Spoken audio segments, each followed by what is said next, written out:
Hey guys, Nigel Dix here, 23-year veteran in the ATM business.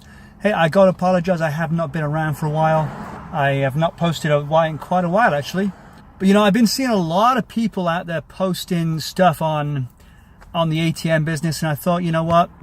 I gotta give you a short video on some do's and don'ts and some expectations, because I'm getting a lot of calls lately, people asking me how to get in the ATM business and so on, and that's great. And it's been a very good business to me for 23 years. But I want to make sure your expectations are not too out of control, because the last thing I want you to do is go out and just waste your money, lose your money, and you're all pissed off. Because a lot of you guys are calling me, you're very young, and you're budding entrepreneurs. You want to get out there, you want to do a business, but you've got to listen to the right people and not just go jump into it. I get a lot of questions on different things. So when you hear people talking big numbers on the ATMs, question it, okay? Just question it. I'm not going to put anyone down in this video. They're just trying to make a living. And there are some good people on the YouTube. And, you know, you can find some good people out there. So one of the things is to manage your expectations on, let's say, transactions wise.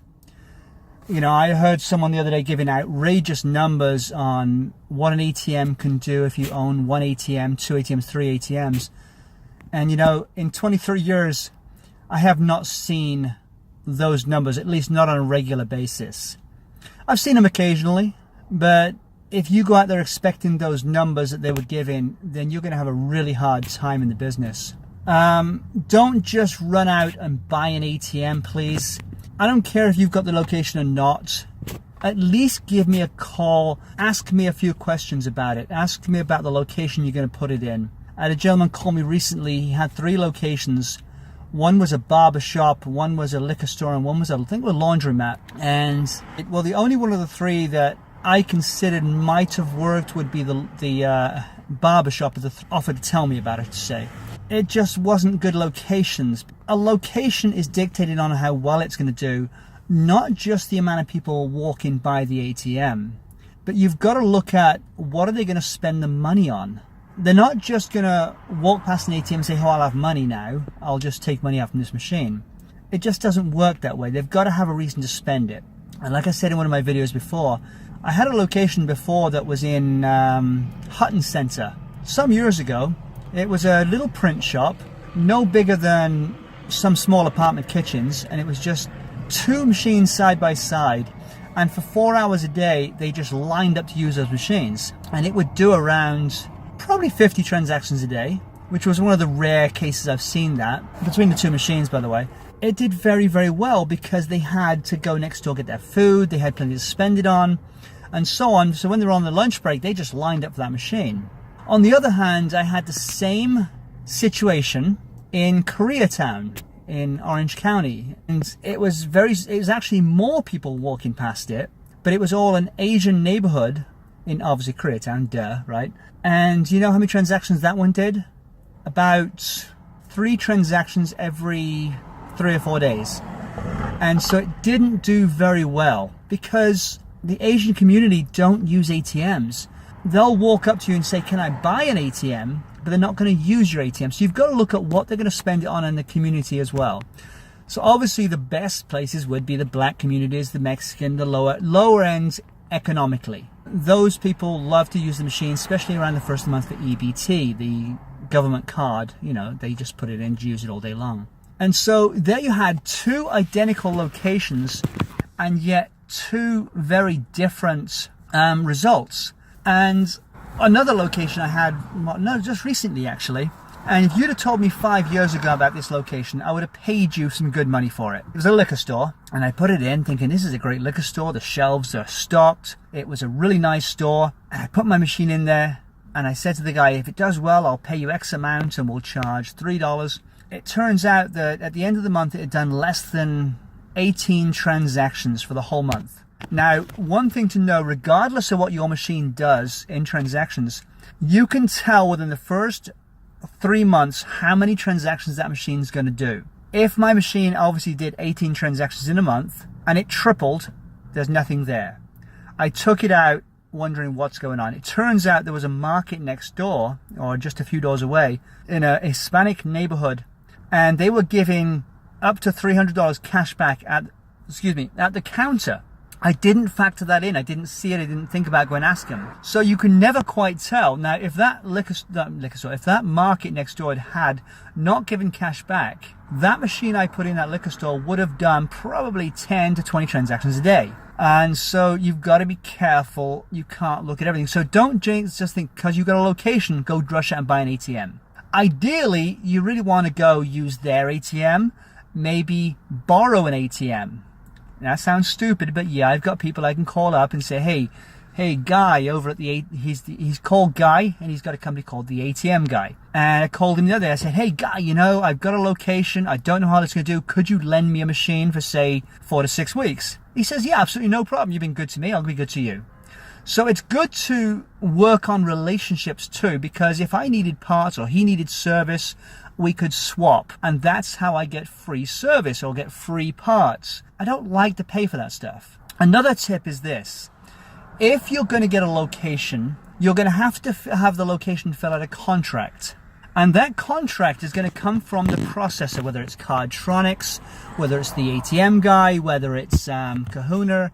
It doesn't matter who it is. Maybe it's National Cash or Cash Now ATM. They're going to give you their contract to give to the merchant because you're going to be processing through them. Now, I'm going to recommend this. I do not recommend once you get that 5-year contract signed by the merchant, I do not recommend you give it back to the processor as a 5-year contract. I'm not telling you to lie or keep anything from them. What I'm telling you is make a photocopy of the page with the term on it. On that photocopy, white out the term and put 1 year. I want you then to keep the original copy in your possession. At that point, if you ever needed to take it back to the merchant and say, hey, I've got a contract with you for 5 years, you can then take that 5-year contract back to the processor and say, hey, I've got a 5-year contract, please help me enforce it. What it does is keeps you in control of that location. And I have lost terminals in the early days, and I lost a lot of money. Where he should have paid me, let's say, $60,000, $100,000 to get my terminals because he was selling the business, because I was processing with him, he had control. He ended up giving me $2,000, I think it was, $2,000 or $3,000 at the time, for all my accounts. And I had no way to rebuke it, or argue with it. It was either take it or lose it. So don't give up your contracts. Another tip is this. Don't pay someone to install your ATM that you're putting in if you just bought one. Ideally, call me up and I'll tell you what drill to buy, what drill bits to use, and how to do it. Save yourself the $300 and just do it yourself. It's very simple. It's 4 bolts. As for the programming of the ATM, save the money again. Don't pay a tech like me to come do it, because I'm going to charge you $250, $300, $350 and maybe even more to come do that job.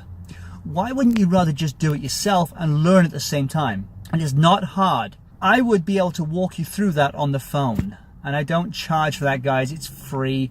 I'm just building relationships and so on. Another tip is this, is very important.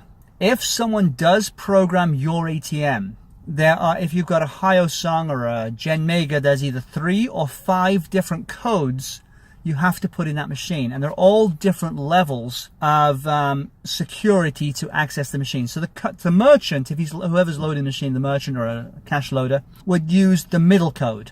If it's someone just doing reports, they'd use the basic code, but there's also a master code. And if you are going to have someone program your machine, make sure they give you the master code and you change it.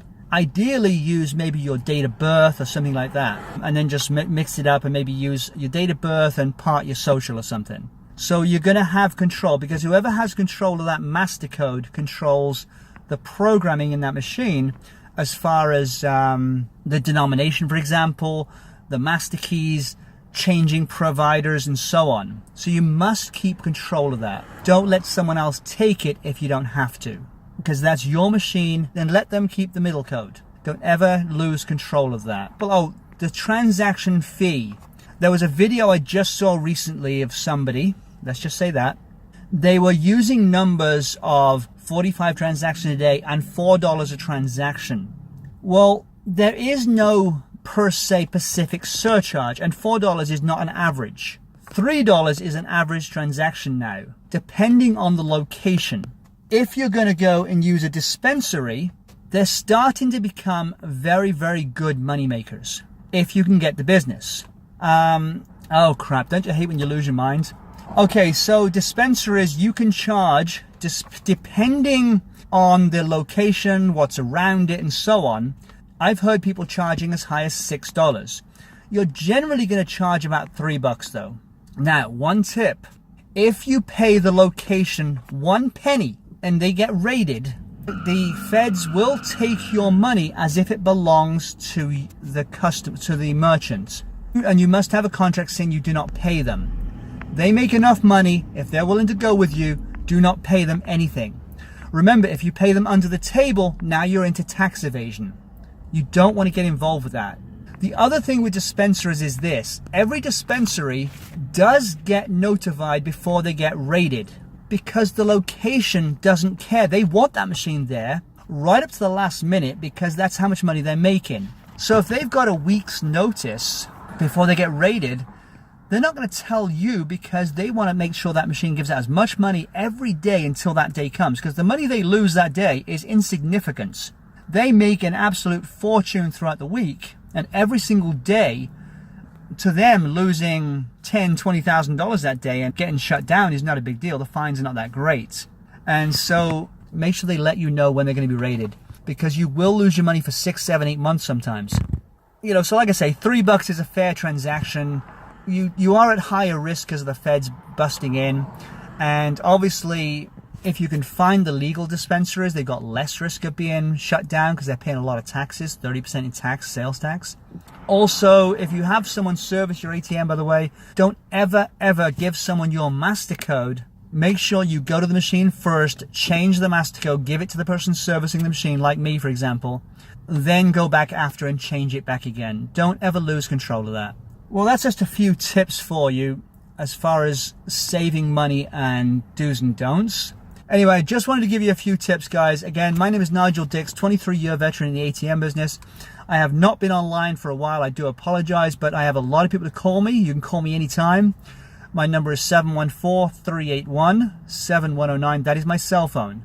If you need help to close a location, to negotiate with a location, if you need help servicing your ATM, you need help finding cheaper parts. I get people calling from all over the country. I have no idea who they are. I do not charge for you calling me.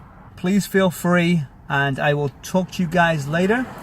And if you ever want to make money in the ATM business, but make sure you have come in with your eyes open and don't get ripped off, please.